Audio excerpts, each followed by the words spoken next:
ध्वनिर्वर्णापदम् वाक्यमित्यास्पदचतुष्टयम् यस्याः सूक्ष्मादिभेदे वाग्देवीं तामुपास्महे। मध्य प्रदेश भोज मुक्त विश्वविद्यालय के तकनीकी विभाग का इलेक्ट्रॉनिक माध्यम निर्माण और शोध केंद्र EMPRC प्रस्तुत करता है समाजशास्त्र विषय पर आधारित ध्वनि कार्यक्रम राधा कमल मुखर्जी का मूल्यों का समाजशास्त्र। राधा कमल मुखर्जी सोशियोलॉजी ऑफ वैल्यूज। ये कार्यक्रम BA समाजशास्त्र के तृतीय वर्ष के विद्यार्थियों के लिए प्रथम प्रश्न पत्र समाजशास्त्रीय विचारक की चौथी इकाई पर आधारित है। इस कार्यक्रम की विषय विशेषज्ञ हैं डॉक्टर माधवी लता दुबे। आप समाजशास्त्र विषय की प्राध्यापक हैं। इस कार्यक्रम का ध्वनिमुद्रण, संपादन और प्रस्तुतिकरण किया है अमर बहादुर यादव ने। तो श्रोताओं, आइए सुनते हैं ध्वनि कार्यक्रम राधा कमल मुखर्जी का मूल्यों का समाजशास्त्र। राधा कमल मुखर्जी सोशियोलॉजी ऑफ वैल्यूज।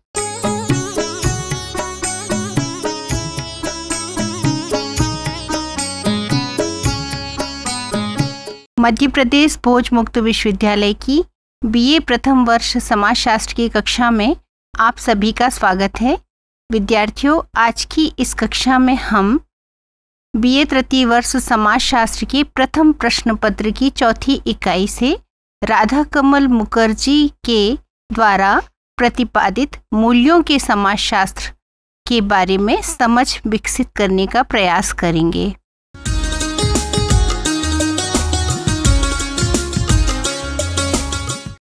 आइए आज के इस व्याख्यान में हम प्रमुख भारतीय समाजशास्त्री राधा कमल मुखर्जी के मूल्यों के समाजशास्त्र के बारे में जिन बिंदुओं पर चर्चा करेंगे उनके बारे में संक्षेप में जानने का प्रयास करें। सबसे पहले हमें यह जानना होगा कि भारतीय समाजशास्त्र में राधा कमल मुखर्जी का योगदान क्या है। दूसरी बात, हमें मूल्यों के समाजशास्त्र के बारे में किन किन बिंदुओं को समझना है, इस पर ध्यान केंद्रित करेंगे। सबसे पहले हम यह जानने का प्रयास करेंगे कि मूल्य किसे कहते हैं। मूल्यों के समाजशास्त्र में राधा कमल मुखर्जी ने किन किन पहलुओं पर ध्यान दिलाया है।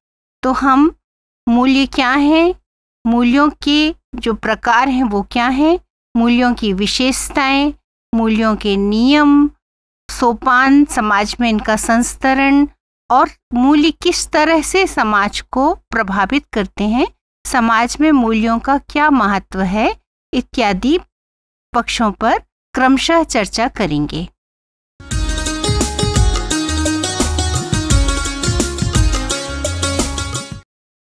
तो आइए, किसी भी विचारक के द्वारा प्रतिपादित सिद्धांत को समझने के पहले हमें उनके व्यक्तित्व और कृतित्व के बारे में समझ विकसित करना चाहिए।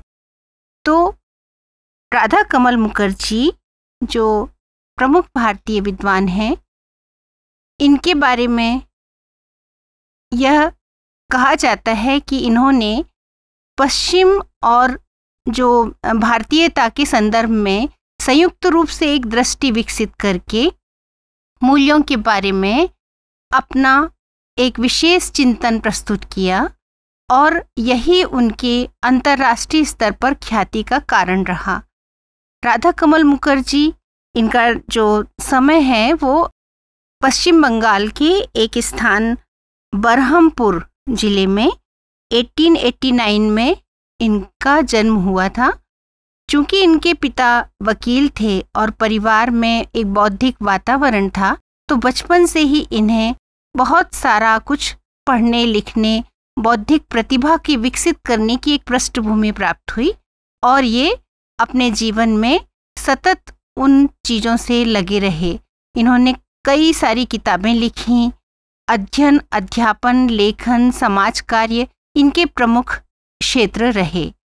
राधा कमल मुखर्जी ने अपने जीवन में जो समाज कार्य किया और वो उनके जीवन के अंत में भी उन्होंने समाज को दिशा देने के लिए और मूल्यों को किस तरह से समझा जाए, इसके साथ ही और भी अनेक पक्षों पे, समाज के अनेक पक्षों पर इन्होंने काम किया। अर्थशास्त्र, समाजशास्त्र, इतिहास, संस्कृति, अनेक जो विषय के पक्ष हैं, विविध आयाम हैं, इनको इन्होंने समझने की कोशिश की और इन सभी पे लिखा। राधा कमल मुखर्जी ने अपना अध्यापन कार्य कलकत्ता में शुरू किया।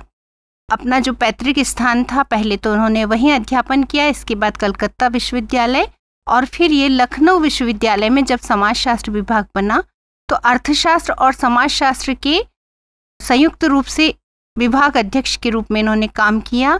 फिर इसके पश्चात लखनऊ विश्वविद्यालय के कुलपति रहे और अपना सेवानिवृत्ति के बाद भी इन्होंने समाज सेवा का कार्य करते हुए अपने जीवन को अंत तक समाज कार्य और समाज से जुड़े हुए अध्ययन, अध्यापन और समाज सेवा के क्षेत्र से जोड़कर रखा। इनकी अनेक किताबों में प्रमुख रूप से आज हम जिस विषय पर चर्चा करेंगे, मूल्यों का समाजशास्त्र जो है, इससे संबंधित the social structure of value और द डायमेंशंस ऑफ वैल्यूज, ये जो प्रमुख पुस्तकें हैं, इनमें इन्होंने मूल्यों के समाजशास्त्र पर अपनी विचारों को प्रकाश में लाए। पहली जो पुस्तक है the social structure of value, इसमें इन्होंने इस बात को समझाने का प्रयास किया है कि मूल्यों की उत्पत्ति कैसे होती है, मूल्य समाज में कैसे प्रभावित करते हैं, मूल्यों के नियम क्या होते हैं, मूल्यों का संस्तरण क्या है इत्यादि। और जो दूसरी पुस्तक है, इसमें इन्होंने अलग अलग विषयों में मूल्यों की दृष्टि को टटोल कर फिर उन सारे डायमेंशन को इकट्ठा करके एक एकीकृत तरीके से मूल्यों को समझाने का प्रयास किया। यानी दर्शन शास्त्र में भी, अर्थशास्त्र में भी, जीव विज्ञान में भी, समाजशास्त्र में भी, सभी विषयों में कैसे हम मूल्यों के पक्षों को समझें, इसका जिक्र इन्होंने द डायमेंशंस ऑफ वैल्यूज में किया।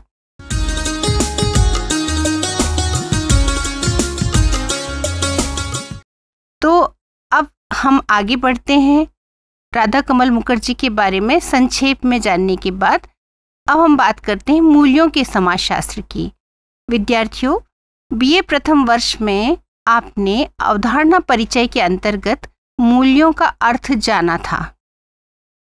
हम पुनः उस पर चिंतन करें कि मूल्य क्या होते हैं, फिर हम राधा कमल मुखर्जी के द्वारा बताए हुए सिद्धांत की चर्चा करेंगे।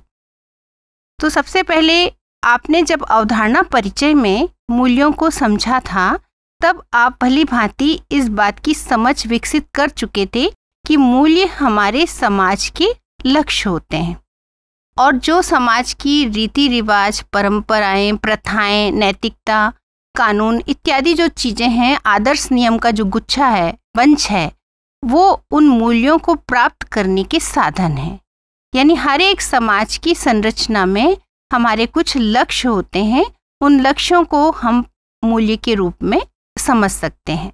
तो समाजशास्त्र में हम मूल्य किसे कहेंगे? हमारे समाज के निर्धारित लक्ष्य।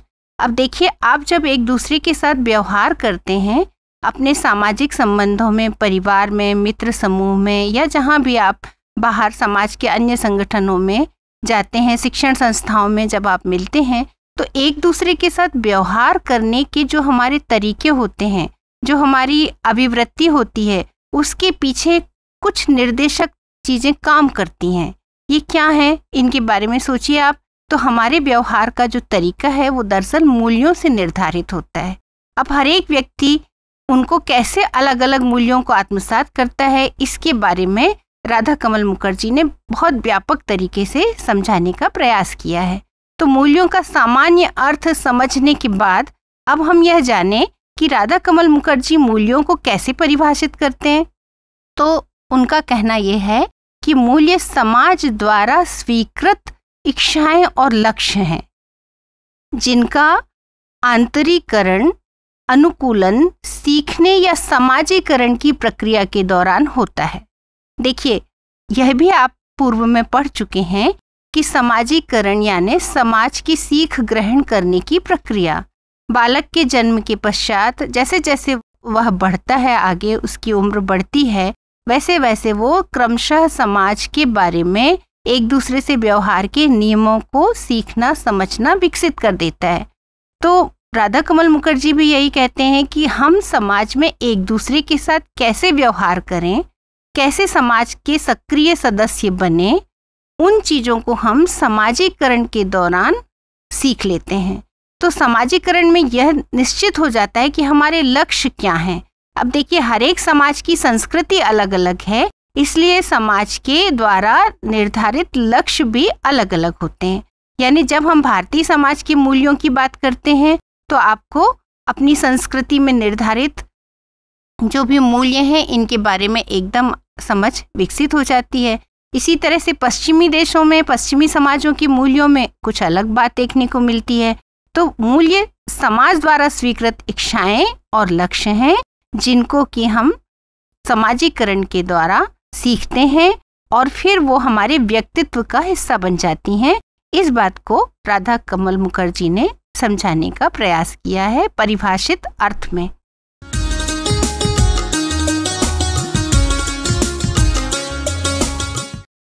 अब देखिए, कितने तरह के मूल्य हो सकते हैं, इनकी बात उन्होंने की।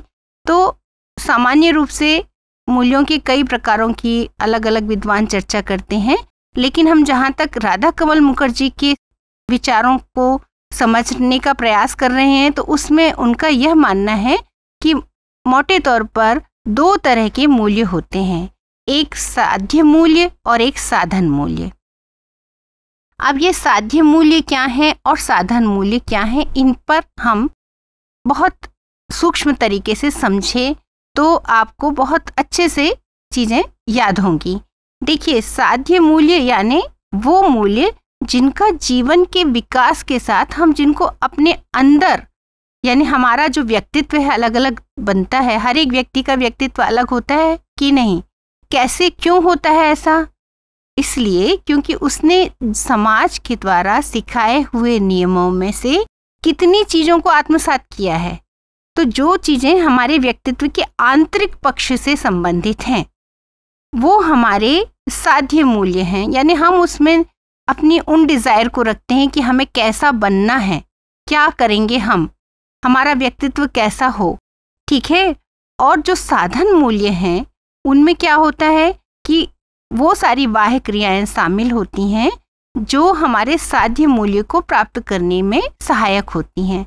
जैसे मान लीजिए, मैं एक प्राध्यापक हूँ, मैंने अपने जीवन में इस बात का लक्ष्य निर्धारित किया, अपना साध्य मूल्य जो है कि मुझे अपने कर्तव्य के प्रति समर्पित होना चाहिए, विद्यार्थियों को उनके जो भी ज़रूरत है उसमें उतना ध्यान देना। एक बार मैं महात्मा गांधी के कोटेशन को पढ़ रही थी, उसने मुझे बहुत प्रभावित किया। गांधी जी ने कहा था कि शिक्षक का जो कार्य है वो कक्षा तक सीमित नहीं होना चाहिए, बल्कि कक्षा से बाहर भी विद्यार्थियों के जीवन के बारे में दिशा निर्देश प्रदान करना, उनके बारे में सहूलियतें, हम कैसे उनके मानसिक संतुलन को बनाकर और कैसे उनको ज़्यादा से ज़्यादा मदद कर सकते हैं, इस पे भी हमें ध्यान देना चाहिए एक शिक्षक को। तो अध्यापन के अलावा विद्यार्थियों को कैसे हम हित पहुंचा सकते हैं, इसका हमने अपना एक लक्ष्य रखा।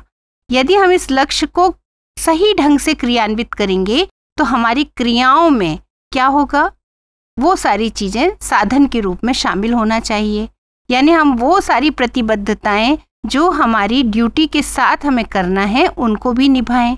तो साधन मूल्य में किसी भी व्यक्ति, चाहे वो डॉक्टर हो, इंजीनियर हो, कोई श्रमिक हो, कोई सेवक हो, कोई नेता हो, कोई भी व्यक्ति, उसके जो साध्य मूल्य हैं, यदि वो अपनी परिस्थिति में रहते हुए उन नैतिकताओं को या उन आचरण के स्वीकृत प्रतिमानों को जो समाज ने निर्धारित किए हैं उनका बखूबी पालन करता है, तो उसे क्या होता है, समाज में प्रतिष्ठा प्राप्त होती है। तो साधन मूल्य तो हमारे साध्य मूल्य में सहायक होते हैं, ये इसमें हमारी बाह्य क्रियाएं होती हैं और ये हमारे कार्यों से जुड़ी होती हैं। राधा कमल मुखर्जी का कहना यह था कि हमेशा समाज में पर अच्छा ही अच्छा हो ऐसा नहीं है, कुछ गैर मूल्य भी होते हैं जिसका जिक्र उन्होंने मूल्यों के वर्गीकरण में साध्य और साधन मूल्यों के अलावा किया। उन्होंने कहा कि समाज में क्या होता है कि कुछ समाज विरोधी जो है आचरण के तरीके लोग करते हैं, विकसित हो जाते हैं। क्यों ऐसा करते हैं?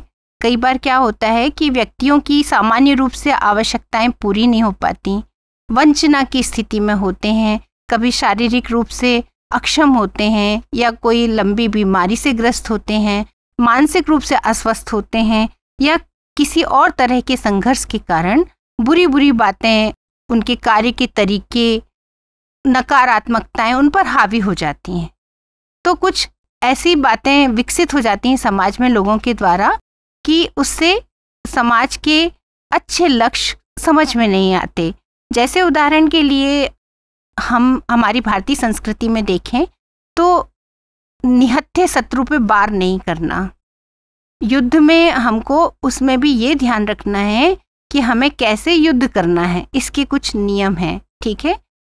सूर्यास्त के बाद हमें आक्रमण नहीं करना है, कुछ निश्चित तरीके बना रखें मूल्यों को, अपने समाज के अच्छे कार्यों को करने के हिसाब से कुछ उद्देश्य निश्चित कर रखें। लेकिन यदि एक गैर मूल्य की बात करें तो उस गैर मूल्य का क्या चलन आपने सभी ने सुना होगा कि युद्ध में तो सब जायज है, कुछ भी करो आप चलेगा, ठीक है, किसी को नुकसान हो, कुछ भी हो, किसी भी समय हमें कुछ भी करना पड़े हम कर सकते हैं।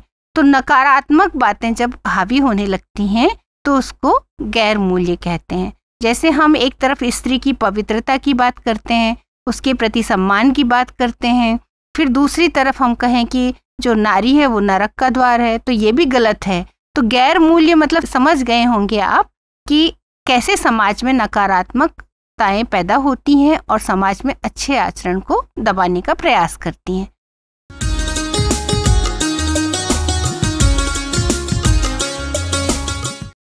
अब हम यह जानने का प्रयास करेंगे कि मूल्य क्या है, यह जाना, मूल्य का परिभाषित अर्थ क्या है, मूल्य के प्रकार क्या हैं। अब हम यह जानेंगे कि मूल्य की विशेषताएं क्या होती हैं। तो विद्यार्थियों, मूल्य जो हैं वो सामान्य रूप में होते हैं उपलब्ध समाज में, और जो जन समूह की साधारण रूप से जो आधारभूत अंतः प्रेरणाएं होती हैं उनको संतुष्ट करने का प्रयास करते हैं। मानव समाज में जो है वो कुछ मूल्य ऐसे भी होते हैं कि जो सार्वभौम होते हैं, यानी वो पूरी दुनिया में सब जगह जरूरी समझे जाते हैं। देखिए, आप सभी जानते होंगे, आपने राजनीति विज्ञान में भी पढ़ा होगा, मानव अधिकार की घोषणा जो 1948 में संयुक्त राष्ट्र संघ के द्वारा की गई, उसमें क्या था कि पूरी दुनिया में अमन चैन के लिए हम कुछ मानव होने के नाते मानव के सुरक्षा के अधिकार की बात करते हैं। इसी तरह से सभी धर्मों में आप देखिए तो आपको कुछ अच्छी अच्छी बातें मिलेंगी। उन अच्छी बातों में किसी व्यक्तिगत स्वार्थ की बात नहीं होती। उसमें क्या होता है कि पूरी दुनिया में अमन चैन हो, सबकी भलाई हो, सब सुखी रहें। इस तरह से विविधता के बाद भी हर एक समाज की संस्कृति में अलग अलग मूल्य होते हैं, अलग अलग लक्ष्य होते हैं, क्योंकि उस समाज की संस्कृति में क्या होता है, अनुकूलन का गुण होता है। तो समाज की दशाओं के हिसाब से अलग अलग मूल्य होते हैं, लेकिन कुछ सार्वभौम मूल्य होते हैं जो सभी समाजों में जरूरी होते हैं।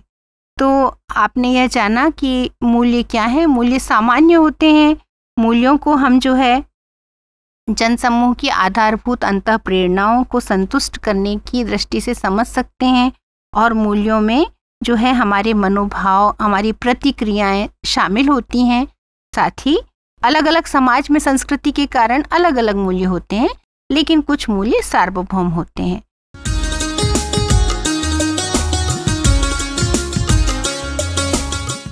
तो आइए, अब हमने यह जाना कि मूल्य क्या हैं, इनकी विशेषताएं क्या हैं। अब राधा कमल मुखर्जी ये कहते हैं कि हमें समाज में मूल्यों के सोपान को समझना होगा, यानी हायरार्की ऑफ वैल्यूज़ को समझना होगा कि कौन सा मूल्य जो है उसका लेबल क्या है। ठीक है, तो सामान्य रूप से जब हम समाज में रहते हैं तो हमारी सारी आवश्यकताओं की पूर्ति कौन करता है? समाज करता है। समाज मतलब समाज की एक इकाई परिवार। परिवार में हमने जन्म लिया, परिवार ने हमारा पालन पोषण और समाजीकरण की प्रक्रिया परिवार में हुई। तो कैसे समाज जो है व्यक्ति को सहायक होता है? तो पहले स्तर पे तो मूल्य होते हैं जैविक मूल्य। जैविक मूल्य यानी हर एक व्यक्ति को अपने समाज में रहते हुए अपने जीवन, अपने अस्तित्व, सुरक्षा, स्वास्थ्य, इनके बारे में कुछ मूल्य निर्धारित किए जाते हैं। यानी व्यक्ति को अपने जीवन की सुरक्षा करना है तो इससे संबंधित मूल्य समाज द्वारा विकसित कर दिए जाते हैं। ठीक है, इसके साथ जैसे आप देखिए, हमको स्वस्थ, अपना पहला कर्तव्य क्या होना चाहिए? हमारे स्वास्थ्य की रक्षा। कहते हैं ना कि पहला जो है हमारा सुख वो क्या है? निरोगी काया। देखिए क्या होता है कि मनुष्य एक ऐसा प्राणी है जो समाज में सिर्फ अपनी आवश्यकताएं पूरी करना नहीं चाहता बल्कि सुख प्राप्त करना भी चाहता है। तो सुख प्राप्त करने के लिए उसको आराम भी चाहिए, उसके अस्तित्व की सुरक्षा भी होना चाहिए, उसका स्वास्थ्य भी ठीक होना चाहिए। ये सारे जो स्तर है वो किस में आएगा? जैविक स्तर पे आएगा। जैविक स्तर पे हम देखते हैं कि व्यक्ति समाज में निर्भरता के साथ अपने उन चीज़ों की पूर्ति करता है। जैसे हमको ये सिखाया जाता है कि अच्छा स्वास्थ्य होगा तो अच्छा मस्तिष्क होगा, healthy mind lives in a healthy body. यह अपन ने सीखा। तो कैसे हम अपने स्वास्थ्य की रक्षा करें और बाकी सारी जैविक आवश्यकताओं को पूरा करने में किन नियमों का ख्याल रखें, यह एक स्तर है। इसके बाद जो दूसरा स्तर है वह सामाजिक स्तर की बात करते हैं और तीसरा स्तर आध्यात्मिक स्तर है। तो सामाजिक स्तर पर संपत्ति, प्रतिष्ठा, पद, न्याय, प्रेम, इन सारे मूल्यों से हम रूबरू होते हैं, क्योंकि हम समाज में रहकर कैसे अपने आगे अपने समाज की संरचना में अपने पद के हिसाब से हमें क्या करना है और सबके बीच में रहकर किस तरह से हमें न्याय, समता या प्रेम, भाईचारा, इनके मूल्यों को समझना है। तीसरा जो स्तर है उसमें उन्होंने बताया आध्यात्मिक। देखिए आध्यात्मिक स्तर जो है वो लोकातीत मूल्य का प्रतीक है। इसमें पवित्रता की बात है। जितना भी आध्यात्मिक स्तर पर हम जाने का प्रयास करते हैं उसमें हम समाज की छोटी छोटी जो बुराइयां हैं उनसे दूर हटके सत्य के बारे में, पवित्रता के बारे में, उच्च आदर्शों की कल्पना करते हैं। तो इस पूरे संस्तरण में सबसे उच्च स्तर पर क्या होगा? आध्यात्मिक सोपान होगा। लेकिन देखिए समाज जो है उसके बिना तो व्यक्ति की जैविक जो है आवश्यकताएं पूरी ही नहीं हो सकती। तो समाज अपने आप में महत्वपूर्ण है, लेकिन कैसे हम समाज में उच्चतम लक्ष्य की तरफ आगे बढ़ें, इनको राधा कमल मुखर्जी ने सोपान क्रम में समझाने का प्रयास किया। पहले जैविक, फिर सामाजिक, फिर आध्यात्मिक।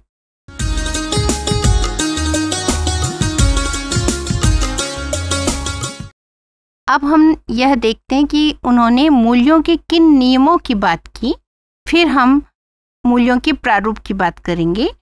मूल्यों के नियम के बारे में राधा कमल मुखर्जी का यह स्पष्ट रूप से उन्होंने उल्लेख किया कि समाज के नियंत्रण से मनुष्य की जो अभिप्रेरणाएं हैं वो मूल्यों में बदल जाती हैं। देखिए हम एक दूसरे के साथ जब व्यवहार करते हैं, आप कल्पना करिए कि आप अपने परिवार में एक दूसरे के साथ जब व्यवहार कर रहे हैं, यदि कोई बात आपसे अनापेक्षित हो जाती है तो माता पिता आपके लिए समझाइश पैदा करते हैं कि नहीं? इसलिए वही नियंत्रण का जो तरीका है, वो जो चीज़ें हैं वो हमारी अभिप्रेरणाओं को मूल्यों में बदल देता है। हम समझने लगते हैं कि ये चीज़ सही है, ये चीज़ सही नहीं है। यानी मूल्य हमें एक तरह से क्या करते हैं? निर्देशित करने का कार्य करते हैं। दूसरी बात ये कि दूसरा जो नियम है मूल्यों का, वह इस बात को स्पष्ट करता है कि समाज में जो व्यक्ति होते हैं वो अपने उस रूटीन वर्क में या हमारे उन कार्यों को करते करते क्या होता है, कई बार हमारी इच्छाएं जब पूरी होने लगती हैं तो नई इच्छाएं पैदा होती हैं। तो नई इच्छाओं की पूर्ति के लिए कुछ नए मूल्य भी आते हैं। अभी जब से हम देख रहे हैं कि हमारे देश में, पूरी दुनिया में जो संचार क्रांति आई, देखिए इसने हमको किस तरह से प्रभावित किया। हम पूरे वैश्विक जो समाज की चीज़ें हैं वो हम उनसे मीडिया के माध्यम से उनको पहचानने लग गए और बहुत सारी चीज़ें जाने अनजाने हमारे आचरण में, हमारे सामाजिक संबंधों में बदलाव लाने लगी। तो कैसे हमारी इच्छाएं बदलती हैं, नए मूल्य आने लगते हैं, पुराने मूल्य। हर एक संस्कृति में क्या होता है, अनुकूलन का गुण तो होता है। हर व्यक्ति अपने समाज की, अपनी संस्कृति की जो अच्छी चीज़ें हैं उनको तो बनाए रखने की कोशिश करते हैं। हम अपनी प्रथाओं परंपराओं में उनको बनाए रखने की कोशिश करते हैं, लेकिन इसके बाद भी कुछ बदलाव ले आते हैं, वो नए मूल्य उसमें शामिल होते जाते हैं। तो इस तरह से मूल्यों का चक्र चलता रहता है, यानी मूल्य आपस में घुल मिल जाते हैं और हमको एक नए मूल्य जो है वो अलग से नहीं बल्कि उन्हीं के हिस्सा बनते जाते हैं और समाज आगे बढ़ता जाता है। मूल्यों में आपस में कई बार टकराव भी पैदा होता है, क्योंकि जो साधन मूल्य और साध्य मूल्य की हम चर्चा कर रहे थे इसके पूर्व में, कई बार जो है कुछ जो असामाजिक तत्व हैं वो गैर मूल्यों को हावी करने की कोशिश करते हैं। तो ऐसे टकराव की स्थिति भी चलती है। लेकिन मनुष्य जो क्या करता है कि हर एक मनुष्य अपनी आत्मसंतुष्टि के हिसाब से मूल्यों को आत्मसात करता है, यानी कैसे उसको अपने उसकी इच्छाएं समाज में रहकर वो पूरी करेगा, तो उसको कितनी संतुष्टि मिल रही है, इसके हिसाब से मूल्य जो है तैयार होते हैं। समाज की संस्कृति में मूल्यों की शक्ति जो है, मूल्य कैसे प्रभावी होते हैं, हम देखते हैं कि पूरे समाज में जब हम भारतीयता की बात करते हैं या हम किसी क्षेत्रीय संस्कृति की बात करते हैं, किसी जाति विशेष के आचरण के तरीकों की बात करते हैं, तो हम क्या देखते हैं कि उनके पीछे किसकी शक्ति है, उस समाज की संस्कृति जो है वो मूल्यों को शक्ति प्रदान करती है। और हम इसी आधार पे कि कोई व्यक्ति कितना मूल्यों को आत्मसात कर रहा है उसके हिसाब से हम उनके व्यक्तित्व की चर्चा करते हैं। देखिए, हम अपने समाज में महात्मा गांधी की जब बात करते हैं, आपने अपने पाठ्यक्रम में महात्मा गांधी के विचारों को भी पढ़ा, तो आप मूल्यों के आदर्श को प्रतीक के रूप में रखते हैं। उनकी छवि आपके दिमाग में आती है तो आपको समझ में आता है कि एक साधारण दिखाई देने वाला व्यक्ति लेकिन असाधारण रूप से पूरी दुनिया को आज भी यदि हम देखें कोई समस्या का हल ढूंढना है तो गांधी चिंतन में दिखाई देता है। तो गांधी जी क्या करते थे कि मूल्यों की बात करते थे। तो कैसे हम यह समझ सकते हैं कि व्यक्तियों के व्यक्तित्व में भिन्नता भी क्यों होती है? इसलिए क्योंकि मूल्यों को उन्होंने कितना आत्मसात किया।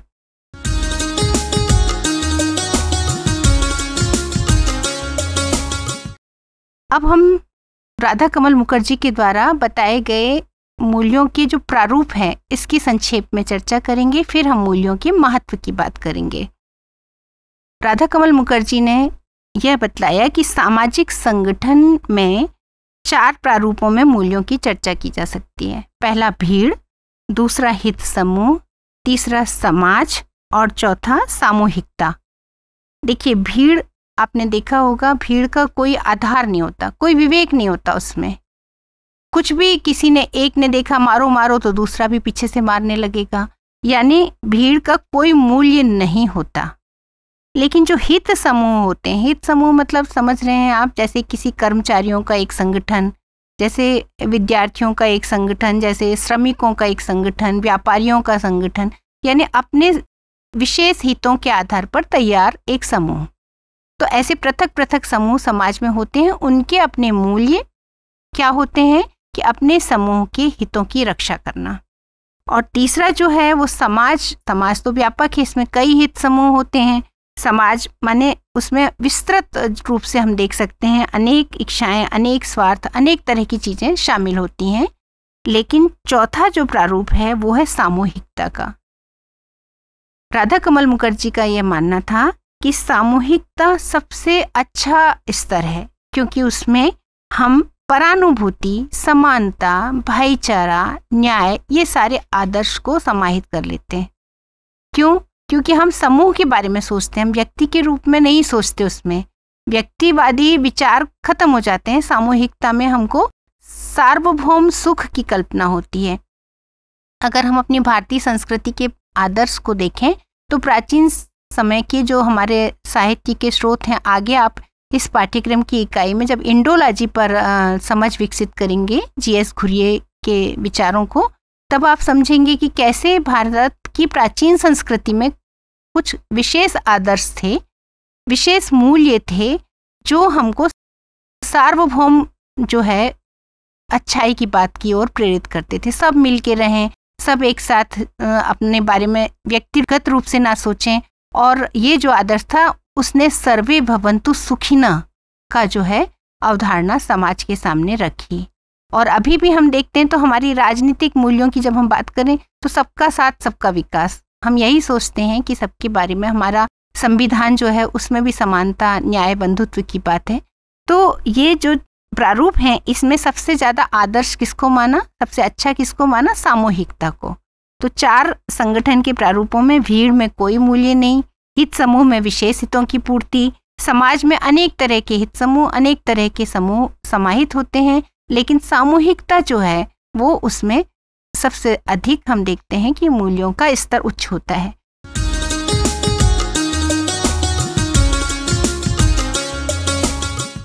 अब हम अंत में बात करते हैं राधा कमल मुखर्जी ने सामाजिक मूल्यों के महत्व को कैसे समझाया। विद्यार्थियों, पहले तो हम एक छोटी सी बात ये समझें कि एक दीपक की आप कल्पना करिए, उसमें तेल है और एक बाती है और जो उसकी ज्योति है। तो जो बाती है वो व्यक्ति है, जो तेल है वो समाज है, और जो उसमें ज्योति जल रही है, प्रज्वलित हो रही है, प्रकाशित कर रही है, वो मूल्य है। तो समाज में मूल्य क्या हैं, कितना महत्व रखते हैं, इसको आप भली भांति समझ गए होंगे कि व्यक्ति समाज के साथ तब तक जो क्रियाएं हैं व्यक्ति की महत्वपूर्ण नहीं होंगी जब तक वो मूल्यों से निर्देशित ना हो। अब हम देखते हैं कि सामाजिक जीवन के जितने भी पक्ष हैं, इन सारे पक्षों में संतुलन तभी आता है जब मूल्यों की एक व्यवस्था होती है। जैसे हम समाज में देखें तो सामाजिक संगठन में न्याय व्यवस्था और जो समाज को बांधे रखने के कुछ रीति परंपराएं नियम के रूप में जो हमने बना रखी हैं कि सबके बारे में हमें सोचना है, तो ये मूल्य जो हैं वो समाज को संतुलन में बांधे रखते हैं। राजनीति में हम देखें तो स्वतंत्रता की बात है, समानता की बात है। आर्थिक क्षेत्र में यदि हम देखें तो समाज कल्याण, न्याय का उचित वितरण। धार्मिक क्षेत्र में देखें तो नैतिक आचरण पर बल, ठीक है। शिक्षा में यदि हम देखें तो व्यक्तित्व विकास, मानसिक चारित्रिक विकास शिक्षा से मिलता है। तो अलग अलग जितने भी समाज के पक्ष हैं, इन सब में आप देखें तो पाएंगे कि मूल्यों की एक शक्ति होती है, उससे ही समाज का संतुलन और संगठन बना रहता है। यदि मूल्य कमजोर पड़ने लगें, यदि स्वार्थ प्रवृत्तियां हावी होने लगें, या जैसे अभी देखिए आप भीड़ की हिंसा, हमारे कुछ सालों से हम देख रहे हैं कि भारत में मॉब लिंचिंग की कितनी घटनाएं घट रही हैं, कुछ अप्रत्याशित चीज़ें होने लगती हैं, तो समाज का संतुलन बिगड़ जाता है। जहां हम देखते हैं मूल्यों का पालन नहीं करने से वैयक्तिक विघटन होता है व्यक्ति के जीवन में, यदि ये आचरण का तरीका समाज में बढ़ जाए तो सामाजिक विघटन होने लगता है। तो मूल्य समाज में कितना महत्व रखते हैं, इस बात को आप समझ सकते हैं। फिर से एक बार हम प्रायोगिक तौर पे आपको इस बात का याद दिलाना चाहेंगे, जैसे हमने बीच में आपसे कहा था कि जब हम मूल्यों की बात करते हैं तो महात्मा गांधी का आदर्श हमारे सामने आ जाता है। इसी तरह से उनकी बात के साथ ही मैं अपने व्याख्यान को समाप्त करूंगी। महात्मा गांधी ने ये कहा था कि यदि हमें समाज की पुनर्रचना करना है, हमें एक अच्छे समाज का निर्माण करना है, तो उसमें मूल्य होना चाहिए। तो उस मूल्यों को कैसे उन्होंने बताया कि यदि आप गलत काम करेंगे तो पाप है, यानी अगर मूल्यों का पालन नहीं करते हैं तो पाप की श्रेणी दी। तो कैसे उन्होंने 7 पापों की चर्चा की। वो कौन से पाप हैं? महात्मा गांधी ने ये कहा कि 7 ऐसे सामाजिक पाप हैं जो यदि व्यक्ति समाज में रहकर करता है तो उससे समाज नष्ट हो जाएगा। अब देखिए राधा कमल मुखर्जी ये कहते हैं कि मूल्य समाज के संतुलन और संगठन के लिए आवश्यक हैं। तो गांधी जी ये बताते हैं कि कैसे अगर हम भ्रष्टाचार समाज में बढ़ जाता है, ठीक है, तो क्या होता है, समाज में अराजकता आने लगती है। तो यदि सिद्धांत की राजनीति ना हो, यदि कार्य किए बिना धन कमाया जाए, यदि चरित्र के बिना जानकारी प्राप्त की जाए, नैतिकता के बिना व्यापार किया जाए, मानवता के बिना विज्ञान के जो है वो आविष्कार और विज्ञान की जो है तरीके अपनाए जाएं, त्याग के बिना पूजा की जाए और जो है किसी चेतनता के बिना आनंद की बात हो, तो ये सब जो है पाप है, सामाजिक पाप है। यानी इन्होंने कहा कि हर एक चीज में मूल्य जरूरी है। कोई व्यापारी ऐसा ना करे कि इतना लाभ कमा ले कि दूसरे व्यक्ति का शोषण हो, ठीक है। इसी तरह से विज्ञान के कई आविष्कार हैं, लेकिन यदि जैसे हम देखते हैं कि युद्ध जब होता है तो कितनी धन जन की हानि होती है, तो इस तरीके का हमें विज्ञान क्या फायदा दिया, उससे हमें लाभ नहीं, बल्कि हमें जो हमारे जीवन को उन्नत बनाने के लिए विज्ञान काम कर रहा है, जैसे कृषि में या हमारे स्वास्थ्य की दृष्टि से। अभी हमने देखा कोविड के दौरान टीकाकरण ने हमको सुरक्षा प्रदान की, ठीक है। तो इस तरह का जो अच्छे दिशा में कार्य हैं वो तो ठीक है, लेकिन यदि हम विज्ञान से कुछ ऐसे काम करने लगें जिससे समाज को खतरा पैदा हो जाए, तो उसे महात्मा गांधी ने पाप की संज्ञा दी।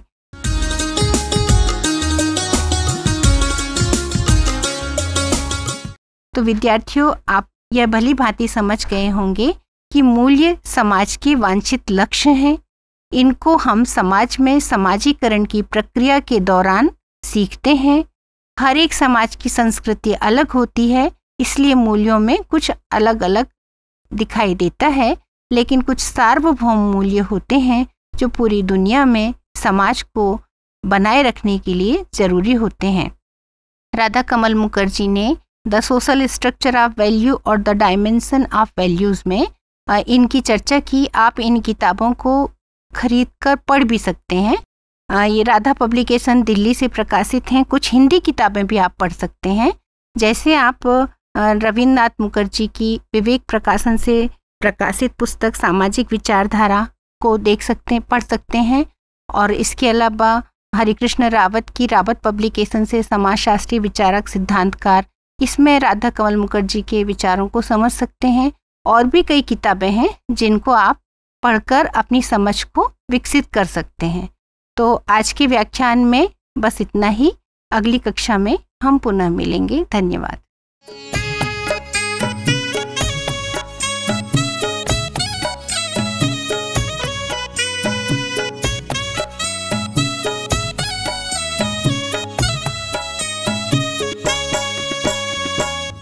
अभी आप सुन रहे थे बीए तृतीय वर्ष समाजशास्त्र के विद्यार्थियों के लिए प्रथम प्रश्न पत्र समाजशास्त्रीय विचारक की चौथी इकाई पर आधारित ध्वनि कार्यक्रम राधा कमल मुखर्जी का मूल्यों का समाजशास्त्र।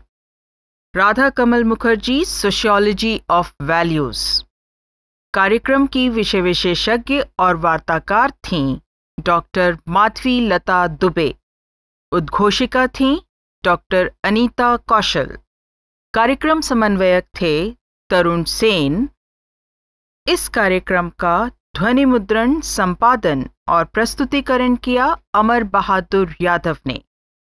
ये ध्वनि कार्यक्रम मध्य प्रदेश भोज मुक्त विश्वविद्यालय के तकनीकी विभाग के इलेक्ट्रॉनिक माध्यम निर्माण और शोध केंद्र EMPRC द्वारा निर्मित किया गया।